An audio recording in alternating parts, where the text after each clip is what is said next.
मुख्य योगी आदित्यनाथ द्वारा लगातार स्कूलों को लेकर लाखों करोड़ों रुपए खर्च कर चुके हैं और वहां पर खर्च किए भी जा रहे हैं। पर यूपी के कानपुर जिले में बमबुरिया में आज अजीब और गरीब मामला सामने देखने को मिला है। वो टीचर जो अपने पैसों से, अपने तनख्वाह से अपने परिवार का पालन पोषण करता है, फिर स्कूल का निर्माण कैसे? सवाल उठता है।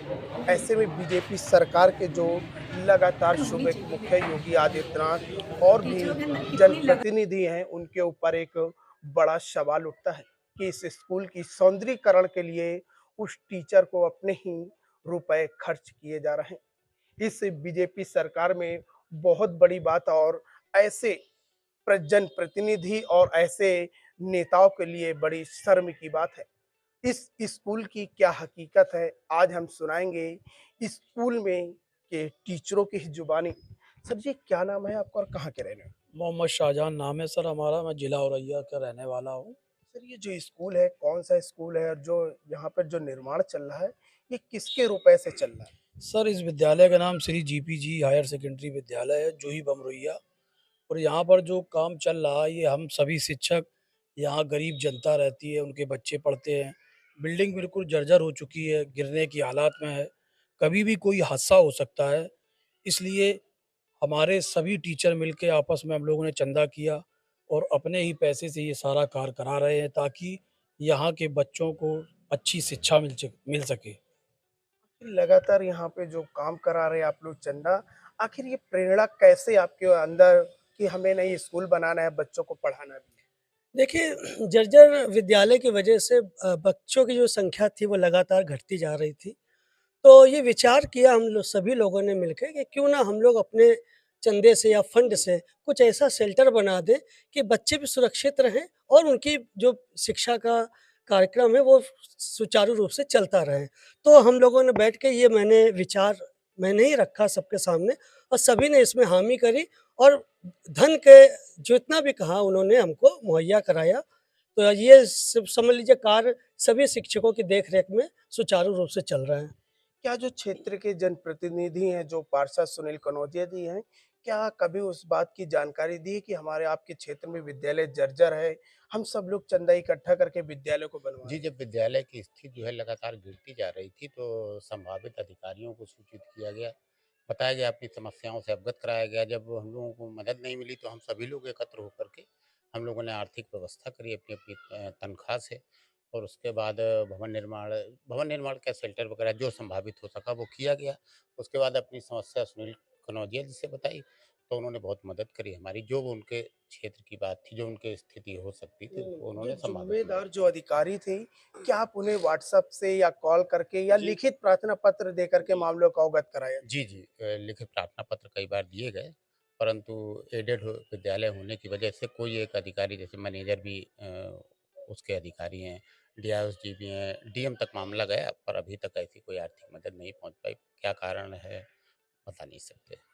क्या लगता है कि लगातार जो विद्यालय में है, सोचिए एक बात बताइए, जो लगातार विद्यालय में आपने ना जाने कितने अधिकारियों को लिखित प्रार्थना पत्र दिए, क्या लगता है कि वो अधिकारी अपनी जिम्मेदारियों से मुंह मोड़ रहे हैं या फिर किसी बड़े हादसे का इंतजार कर रहे हैं? अब वो पता नहीं उनकी मंशा क्या है, लेकिन जो है हमने कई सभी जितने भी अधिकारी हैं सबको दिया। उन्होंने केवल जो है जांच के लिए लिख देते हैं और आते हैं, एसीएम वगैरह जांच कर ले जाते हैं, बस उसके बाद जो है आगे कोई कार्रवाई नहीं होती है। वैसे अगर बात की जाए इस विद्यालय की, तो जो विद्यालय में जो पूरी अगर देखी जाए विद्यालय की बिल्डिंग तो जर्जर है। जो अधिकारी हैं, आपने लिखित प्रार्थना पत्र दिया है, उस लिखित प्रार्थना पत्र में उन्होंने जवाब क्या दिया है? जुबानी दिया, लिखित में दिया है कुछ? नहीं, अभी जवाब आप तो कुछ नहीं आया, कुछ नहीं दिया। आश्वासन बस मिलता रहा है, लिखित रूप से तो कुछ नहीं मिला अभी तक। अच्छा, आस आप लोगों ने जो चंदा इकट्ठा किया है अपने देश के भविष्य के लिए, कितने-कितने रुपए आप लोगों ने इकट्ठा करके इस निर्माण करा रहे हैं? 25-25 हज़ार लगभग सब टीचरों ने अभी तक तो दे चुके हैं। हाँ, 2 लाख रुपया लगभग लग चुका है इसमें। वहीं अगर बात करी जाए उस सूबे के मुख्य योगी आदित्यनाथ लगातार स्कूल को बढ़ावा दे रहे हैं, करोड़ों रुपए खर्च कर चुके हैं।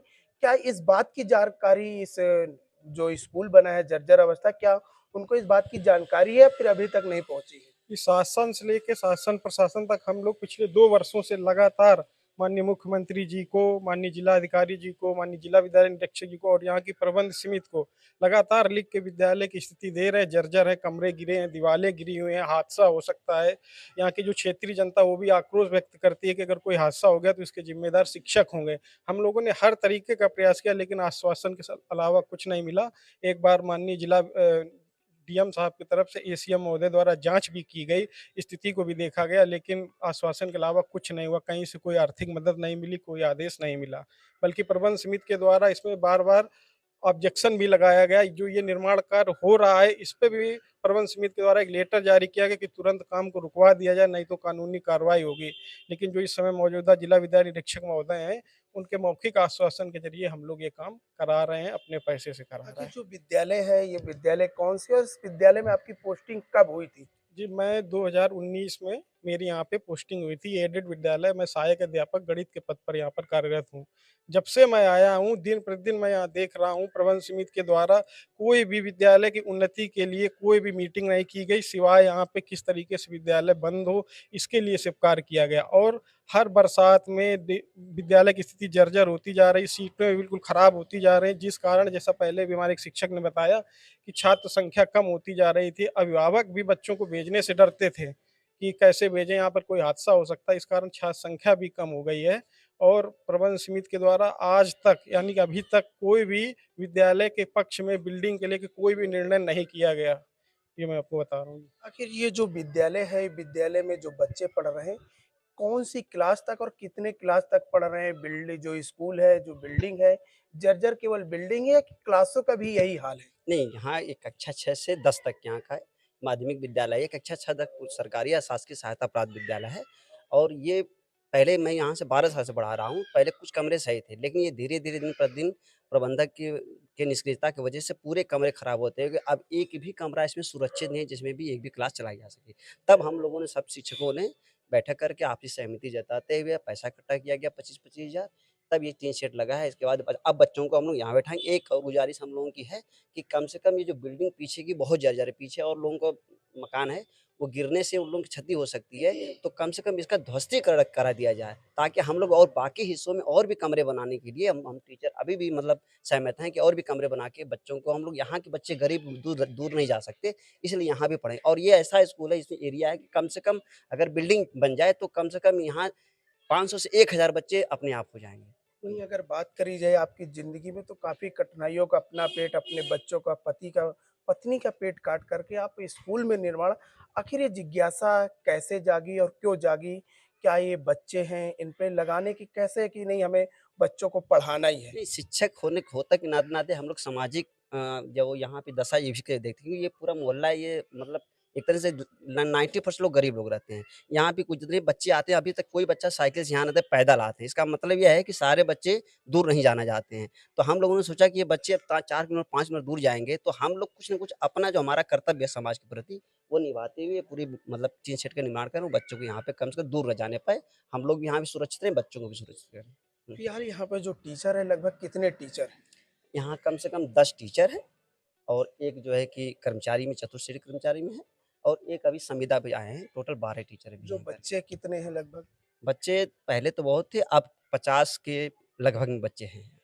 फिलहाल आपको बता दूं लगातार बीजेपी सरकार में 60 परिवार के लोग लगातार अपने जान जोखिम में डाल रहे हैं और वहीं अगर बात करी जाए प्रधानमंत्री नरेंद्र मोदी की तो लगातार शक्ति नारी को लेकर के बढ़ावा दे रहे हैं। आज मैं उसी शक्ति नारी अभियान के तहत उस नारी से बात करूंगा, उस माँ से बात करूंगा, उस टीचर से बात करूंगा कि किस प्रकार से ये जो जिज्ञासा थी, इस जिज्ञासा में जो भागीदार दे रहा आखिर क्या वजह है? मैडम आपका क्या नाम है और कहाँ की रहने वाली? मैं इलाहाबाद ज़िले के, मेरा नाम प्रतिमा देवी है और यहाँ हम संस्कृत के टीचर हैं। मैडम आप ये जो टीचर हैं कि कितने सालों से यहाँ पे पोस्टिंग है? यहाँ हमें 4 साल हो गए, 2021 दिसंबर में हम आए थे। यहाँ पे अगर बात करी जाए हम लोग लगातार सूबे के मुख्य योगी आदित्यनाथ स्कूल को बढ़ावा दे रहे हैं कि स्कूल में अच्छी पढ़ाई हो, ये टीचर बच्चों को मारे ना, लेकिन ये स्कूल जर्जर है, ये जो काम चल रहा है, निर्माण चल रहा है, कैसे कौन करवा रहा है इसे? ये सब तो यहाँ विद्यालय का निर्माण तो हम सब शिक्षक मिल के करवा रहे हैं, सब अपने पैसे से। ये जो लगातार बीजेपी सरकार में सोशल मीडिया, निजी पत्र, समाचार पत्र में जो सराहनीय कार्य दिख रहा है, क्या वास्तविकता में सराहनीय कार्य हो रहा है या फिर केवल अंधविश्वास? ये सब अंधविश्वास है। इस विद्यालय में तो बिल्कुल नहीं है। यहाँ पे जो अखबार में छपते हैं तो ये तो सब अंधविश्वास है। यहाँ पे क्योंकि बोर्ड ये भी लगा है श्री माननीय अरुण पाठक जी का, विधायक जी का। ये कब लगाया गया? ये 1 साल हो गए, ये अरुण 1 साल। पाठक जी दिए हैं। यहाँ सोलर पे मिला हुआ है इनका, जो यहाँ तो मिला हुआ है इनका। पर ये जो अखबार में छपते हैं कि यहाँ विद्यालय के लिए किया जा रहा है, भाई अपने विद्यालय के लिए इतने लिखित कार्रवाई हुए हैं, कोई भी कार्य हुआ नहीं है। फिर भी आप लोगों की क्या मांग है? मांग है कि ये विद्यालय अच्छे से हो जाए, सुरक्षित बच्चों के लिए। कुछ कमरे फिलहाल बन आपको जाए। बता दूं, बच्चे मर रहे हैं तो मरने दो, टीचर मर रहे हैं तो मरने दो, पर अंधेरे में किसी की मौत नहीं होनी चाहिए। ये हम नहीं कह रहे हैं, हमारा चैनल नहीं कह रहा, ये जो लिखा हुआ माननीय श्री अरूप पाठक जी, विधायक जी का ये बोर्ड इस बात का गवाह दे रहा है कि यहाँ पर रोशनी होनी चाहिए। बिल्डिंग जर्जर हो रही है, उस जर्जर अवस्था में बच्चों की मौत हो रही, उससे किसी भी अधिकारियों को लेना देना नहीं है, पर उनके नाम चमकना चाहिए। स्कूल में सौंदर्यीकरण हो ना हो, बच्चे पढ़ रहे हैं, टीचर क्या कर रहे हैं उससे कोई मतलब नहीं है, पर उनका नाम चमकना चाहिए। पर आज हमारे साथ पूर्व पार्षद पति सुनील कनौजिया जी हैं, उनसे हम जानेंगे। आप जनप्रतिनिधि हैं, ये स्कूल कितने सालों से बना हुआ है? ऐसे स्कूल में क्या इस जर्जर अवस्था की जानकारी आपको है या फिर नहीं? पूरी जानकारी, क्योंकि मैं पूर्व में यहाँ का छात्र रहा हूँ और चूँकि मेरे घर से केवल 50 मीटर की दूरी पे है, मैं पढ़ा इसमें, मेरे पिताजी भी पढ़े। तो इस स्कूल की पूरी जानकारी, चूँकि एक मैनेजमेंट का विवाद, कभी ये स्कूल पूर्व पार्षद, पूर्व सभासद के पिताजी के नाम पे था जो चलाते थे, लेकिन जब वो ख़त्म हो गए, उनकी जो नेक नीयत थी शिक्षा को मलिन बस्ती में बढ़ावा देने की, उनके स्वर्गवासी होते हुए उनके पुत्र के अंदर भूमि मोह जाग गया। जबकि कानूनन जिस बिल्डिंग को शिक्षा के लिए डोनेट कर दिया जाता उसको वापस नहीं लिया जाता। हमारे यहाँ मैनेजमेंट में दिनेश गुप्ता जी प्रबंधक हैं, पूर्व प्रधानाचार्य और इसके मुख्य मालिक के पुत्र हैं वो, लेकिन उनके अंदर का जो लालच था वो इस कदर था कि उन्होंने हरेसमेंट करना शुरू कर दिया। उनको लगता था कि हम इस तरीके से तमाम व्यवधान उत्पन्न करेंगे तो बिल्डिंग मेरे पास आ जाएगी। पूर्व में एक बार ये एक फर्जी आदेश लेके सील लगाने आए थे, तो मैं और मेरी वर्तमान पार्षद पत्नी, हम दोनों लोगों ने विरोध किया। हमारे यहाँ वीरेन पासी जी जो करंट में बाहर कार्यकारिणी के मंत्री भी हैं, उन्होंने भी सहयोग किया और हम लोगों ने सील नहीं लगने दी। हमारे स्कूल के बाद में टीचर आ गए, उन्होंने नहीं लगने दी, लेकिन उसकी जो मंशा है वो बहुत खराब है। चूंकि जो उसकी विचारधारा है वो पूरी तरीके से मनुस्मृति पर आधारित है। मलिन सील लगाने आए थे वो कौन से अधिकारी थे और कहाँ से आए थे? फर्जी कैसे? कोई अधिकारी नहीं लगाने आया था, जो मैनेजमेंट था वो लगाने आया था। मैंने उनसे पूछा कि भाई रात को 9 बजे सील लगाने का क्या मतलब है? सील हमेशा उस समय लगती है वर्किंग टाइम में, सुबह 10 बजे से 5 बजे के, और किसी सक्षम अधिकारी की मौजूदगी में। हम लोगों ने सील नहीं लगाने दी कि भाई आप एसडीएम को लाइए, मजिस्ट्रेट को लाइए, उनके अर्दली को लाइए जो रिटर्न में कहे कि हाँ सील लगाने के लिए इनको अधिकृत किया गया है। और जब तमाम तरीके से बात नहीं बनी तो उसने कहा कि हम इस पे कुछ नहीं कराएंगे। लेकिन बहुत नेक और साफ दिल श्री जीपी जी विद्यालय के जितने भी शिक्षक थे, उनको लगता था कि यदि ये स्कूल बंद हो जाएगा तो मलिन बस्ती में 2 किलोमीटर की दूरी पे इससे बेहतर स्कूल कहीं नहीं मिलेगा। और मैं प्रशंसा करता हूँ, और समय आएगा तो मैं पूरे जूही की जनता के साथ इनको सम्मानित भी करूंगा कि इन लोगों ने अपने वेतन से, आदमी कहता है कि अरे सरकारी टीचर पढ़ाता नहीं है, कुछ नहीं करता है, लोग सरकारी टीचर के विषय में अनावश्यक बात करते हैं, लेकिन जो लोग अनावश्यक बात करते हैं उनको जीपी जी आके देख लेना चाहिए, यहाँ के टीचरों से मिल लेना चाहिए कि यहाँ के मलिन बस्ती के बच्चे कहीं जाए नहीं। तो उन लोगों ने अपने वेतन से पैसे देकर इस कंस्ट्रक्शन इसको कराया, इसको अच्छे से बनाया। और अभी मेरी लगातार चूंकि बात होती है, मैं यहाँ का छात्र भी रहा हूँ और सब एक बहुत टीचर बहुत सम्मानित पोस्ट होती है, तो मैं लगातार बहुत सम्मानित तरीके से इनसे बात भी करता हूँ। तो इन लोगों की अपनी इच्छा भी है कि इसको बहुत अच्छा करने में जो भी लगेगा, लगभग 3-3.5 लाख रुपए इन लोगों ने लगा दिया है। मुझे लगता है 2-3 लाख रुपए ये लोग और लगाएंगे और ये चाहते हैं कि मलिन बस्ती का छात्र, मलिन बस्ती में रहने वाला बासिंदा पढ़े, शिक्षित बने, नेक बने और यहाँ का बच्चा कहीं बाहर ना जाए। पार्षद जी, स्कूल लगातार जर्जर है। यहाँ के जो विधायक है, विधायक साहब का क्या नाम है? क्या अरुण पाठक जी विधायक है या कोई और विधायक? देखिए, मैं आपको बताऊं, चूंकि मुझे बहुत ज्यादा पता नहीं है अब की जो समस्या है। पहले विधायक और सांसद की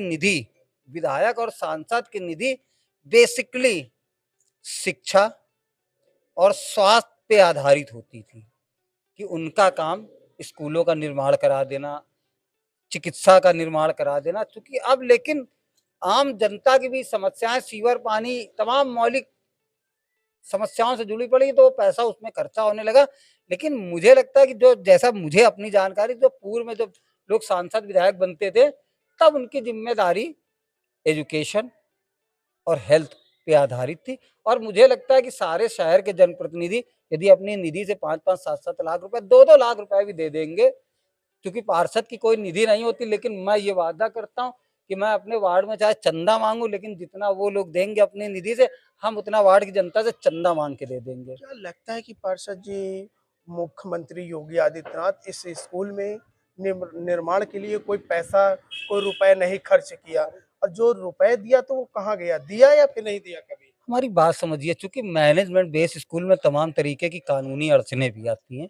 उन अड़चनों की वजह से जो तमाम विवाद बने हैं, और अभी जब हमारे टीचर लोग ये सब टीन शेड का निर्माण करा रहे थे, तो यहाँ का के जो प्रबंधक है दिनेश गुप्ता जी, उन्होंने जिलाधिकारी महोदय शायद संभवतः शिकायत की थी। तो जिलाधिकारी महोदय ने कहा कि जो काम आपको कराना चाहिए वो वहाँ का शिक्षक अपने वेतन से करा रहा है। अच्छा, उस समय के जो डीएम साहब थे कौन थे? जितेंद्र सिंह जी। जितेंद्र, अभी जो प्रेजेंट टाइम मौजूद है, उन्होंने शायद डांटा उनके था, पास जैसा मुझे पता उनके चला। बाद पहुंचने के बाद भी स्कूल की हालत जर्जर है, फिर क्या? आज हमारी बात समझिए, कुछ मामलों में विद्यालयों में डीएम के हस्तक्षेप एक्सेप्टेबल नहीं होते हैं। कुछ मामलों में जिलाधिकारी महोदय यहाँ हस्तक्षेप नहीं, यहाँ तो ये होता है कि लगभग 50 बच्चे हैं, 10 टीचर हैं, 60 लोगों की जिंदगी हमेशा हथेली में रखी हुई है, वो 60 परिवार गुजर जाएगा। क्या डीएम को हस्तक्षेप? महापौर प्रमिला पांडे हैं, क्षेत्र के पार्षद हैं, क्षेत्र के विधायक हैं, क्या उनको नहीं करना चाहिए? देखिए, चूंकि विद्यालय में प्रबंध तंत्र पर कार्रवाई और विद्यालय से संबंधित जांच जिलाधिकारी महोदय की परिधि के बाहर है। ये आप जानकारी कर लीजिएगा। मुझे पता है कि वो डीएस को आदेशित कर सकते हैं, डीएस को कह सकते हैं, लेकिन खुद जिलाधिकारी महोदय उसकी जांच नहीं करते हैं। और चूंकि इतनी जर्जर बिल्डिंग थी, जर्जर बिल्डिंग में किसी प्रकार की घटना ना हो, इसलिए यहाँ के टीचर और शिक्षकों ने अपने वेतन से पैसा लगाकर इसको बनाया कि वो सुरक्षित जगह बच्चों को शिक्षा दे सके। और चूंकि वो बिल्डिंग है, उसके ध्वस्तीकरण के आदेश के लिए लगभग इन लोगों ने अप्लाई कर दिए। जैसे ही वो आदेश मिल जाएगा, बिल्डिंग का ध्वस्तीकरण हो जाएगा, विद्यालय चलेगा। और पार्षद, जब मुझे पता, मैंने तो इन लोगों से हमेशा कहा कि जो मुझे से बताइए, अभी इस विद्यालय परिसर में जो इंटरलॉकिंग हुई है बच्चों के लिए, वो मैंने नगर निगम से कराई है। और मैंने इनसे कहा जो मुझसे व्यक्तिगत चाहिएगा मैं व्यक्तिगत भी करने को तैयार हूँ। नगर निगम, कोटा, सब पार्षद निधि है, सब हटा दो। मैं पार्षद नहीं हूँ ये मान के चलिए, मेरी पत्नी पार्षद नहीं है मान के चलिए, मैं इस स्कूल का छात्र हूँ, मेरी जन्मस्थली जूही बबरैया है, इस नाते मुझे जो बता देंगे मैं सब कुछ करूँगा। लेकिन जो यहाँ के जो जिम्मेदार अधिकारी हैं, बीएसए हो गए और भी अन्य अधिकारी हैं, सरकार से तो वेतन ले रहे हैं ना, कि बच्चों को पढ़ाना, बच्चों को अच्छी सुविधा मिलना, स्कूल जर्जर अवस्था में उसे ठीक कराना, फिर आखिर वो जिम्मेदार अधिकारी हैं तो कहाँ हैं? आंख में पट्टी बांध रखी है या जानबूझ के वो लोग देखना नहीं चाहते? मौन, आखिर कारण क्या है मौन होने का? देखिए, कोई कारण नहीं, जो भी सब कुछ आता है प्रबंधक की तेजी पे आता है।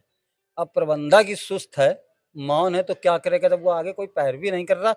सारे फंड आते हैं बस, क्योंकि मैनेजमेंट से संबंधित विद्यालय में केवल मैनेजमेंट की जिम्मेदारी, टीचर नथिंग होता है उसमें, टीचर नथिंग होता है। फिर भी टीचर ने प्रबंधक से आगे बढ़कर कदम बढ़ाया, किसी ने 25,000, किसी ने 30,000, किसी ने 20,000 दिया, फिर प्रबंधक की क्या जिम्मेदारी है? प्रबंधक को केवल गलत तरीके से बिल्डिंग चाहिए, बस उसको ये चाहता है और कुछ नहीं चाहता है। फिलहाल आपको बता दूं, ये थे जनप्रतिनिधि और ये सब टीचर फिलहाल आपको मैं फिर एक बार याद दिला दूं, माननीय अरुण पाठक जी का तो बोलबाला क्षेत्र में क्या शहर में बहुत है, पर बच्चों के भविष्य के साथ और टीचर के जिंदगी के साथ जो खिलवाड़ किया जा रहा, आखिर जिम्मेदार अधिकारी मौन क्यों है? बीजेपी सरकार पे ये लगातार सवाल उठते हैं कि सूबे के मुखिया योगी आदित्यनाथ लाखों करोड़ों रुपए जो स्कूल में जो बच्चों के भविष्य के लिए खर्च किए थे, आखिर उसका जो खर्च रुपया का देनदाता कौन है? आखिर उस रुपए का जो हिसाब कौन देगा? क्या प्रधानमंत्री देंगे या फिर जनप्रतिनिधि या फिर क्षेत्र के विधायक? आखिर वो विधायक कहाँ गए जो 60 परिवार के जिंदगी हथेली में है, उनको आखिर क्यों नहीं देखा जा रहा? फिलहाल पूरी खबर से रूबरू के लिए बने रहें कानपुर से यूपी क्राइम अलर्ट न्यूज के साथ संवाददाता सुनील तिवारी।